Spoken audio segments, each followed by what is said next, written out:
Third class. English. Lesson 2 reading. The recipe book. Once there lived a man named Raju. He owned a small hotel.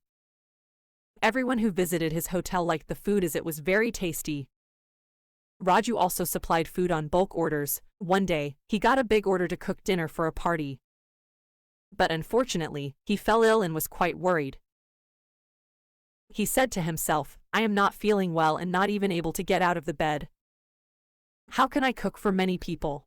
Raju did not want to lose the opportunity. He decided to cook. But suddenly, he fainted. The recipe book saw this. Immediately, he talked to his friends. The recipe book said, My dear friends, our Raju fell ill.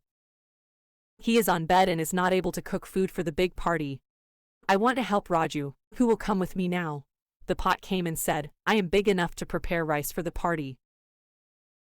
May I join you? I can grind the things that you need for cooking in minutes, said the mixer. A knife came and said, I can slice and dice the vegetables.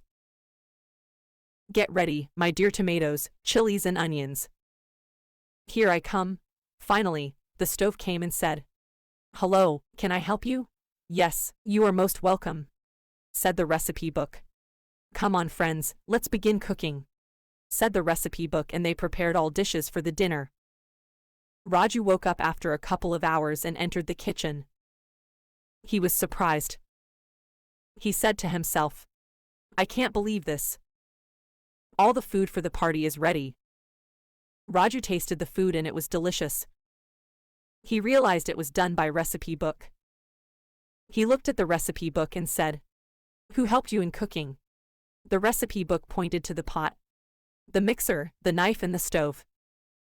Raju thanked them all for preparing such a delicious dinner.